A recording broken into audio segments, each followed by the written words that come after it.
এখানে আপনারা আনলফুল কাজ করতেছেন। শুনেন, দলীয় আপনারা যদি রাজনীতি করেন, একদম ব্যানার খুলে রাজনীতি করেন, বিএনপি করেন,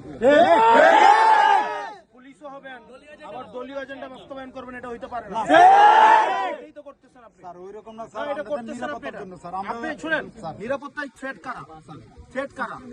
নিরাপত্তার থ্রেট কারা? আপনি তাদেরকে না ধরে আপনি আমাদের রাস্তা আটকাচ্ছেন। আপনি হবিগঞ্জে হচ্ছে 144 ধারা দিচ্ছেন, আপনি শ্রীমঙ্গলের রাস্তা আটকাচ্ছেন, আপনি আনলফুল কাজ করতেছেন। আপনি আমার কথা বলতেছেন, আপনি তো 144 ধারা দিচ্ছেন, আপনি আইনের লোক না? আপনি আইনের লোক। আপনি বলেন কোন আইনে আপনি আমাকে এখানে বাধা দিচ্ছেন? বিএনপি সরকার তারা এখন সরকারকে দিয়ে প্রশাসনকে আবার আওয়ামী লীগের মতো ব্যবহার করবে। 144 ধারে কাছে আমাদেরকে এটা হইতে পারে না। এটাই তো করতেছেন আপনি। না, এটা করতেছেন আপনি। এটা আপনি শুনেন, নিরাপত্তায় থ্রেট কারা? থ্রেট কারা? নিরাপত্তার থ্রেট কারা? আপনি তাদেরকে না ধরে আপনি আমাদের রাস্তা আটকাচ্ছেন।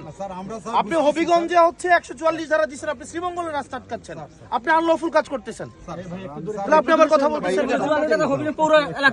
আপনি তো 144 ধারা দিচ্ছেন, আপনি আইনের লোক না? আপনি আইনের লোক তো।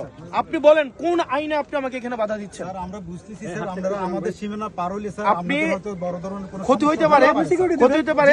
তাইলে আপনি যদি পারেন, সিকিউরিটি দিবেন। যদি না পারেন তাহলে আমরা আমাদের দায়িত্ব নিয়ে আমরা চলে যাবো। স্যার আমাদেরকে স্যার আগুনে ফেলে দিতে আমরা না, আপনি আগুনে ফেলে দিতে নিরাপত্তা আছেন স্যার। গতকাল থেকে ফেলেই দিয়েছে, দেখা যাচ্ছে, ভিডিওতে দেখা যাচ্ছে।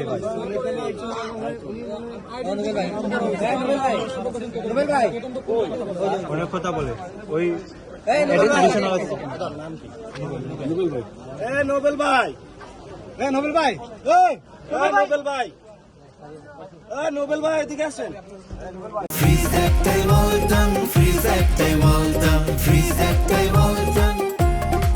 আচ্ছা, আমরা তাহলে রওনা দিয়ে একটু নাকি এখন আমাদের দুই মহোদয়ের সাথে কথা বলি, আপনার মামলার জন্য কারণ ওইখানে ওই যে সিকিউরিটি সেট আছে। আর আপনার যদি মামলার জন্য যান, ওই যে এসপি হবিগঞ্জ স্যার ওই যে সামনে আছে, বেশি দূরে ফোন থেকে উনি ওনার টিম নিয়ে আপনাদেরকে নিয়ে যাবেন।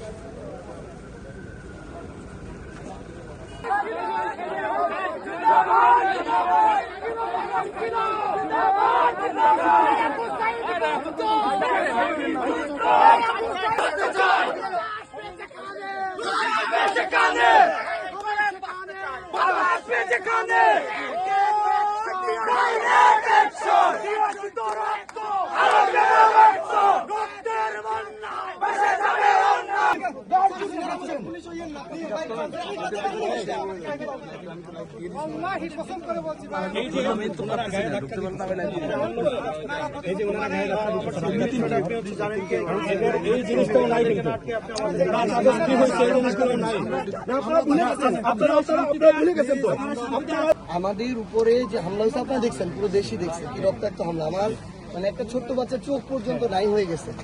আমরা এটার প্রতিবাদ জানাইতে যাইতেছি এবং আমাদের একটা মামলাও করতে হবে আসলে, কারণ এখন পর্যন্ত একজনকে গ্রেফতার করা হয়নি। তাহলে এখানে তো প্রশাসনকে সরকার ব্যবহার করতেছে, ছাত্র দলের দেখে গ্রেফতার করা হয়েছে। ওনাকে একটু বলেন, উনি মনে হয় সীমানা পর্যন্ত যায়, আপনারা ওই পর্যন্ত ওই পর্যন্ত যায়।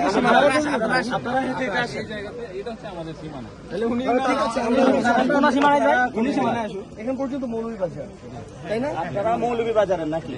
আপনারা তো আমাদের মৌলভীবাজার আটকে ফেলতেছেন। আমরা মনে হচ্ছে ওদিকে ভারত মনে হয়। আমাদের আটকালে তো আটকাই না। ভাই আমরা শেষ দিকে পৌরসভায় দেয়া সবাই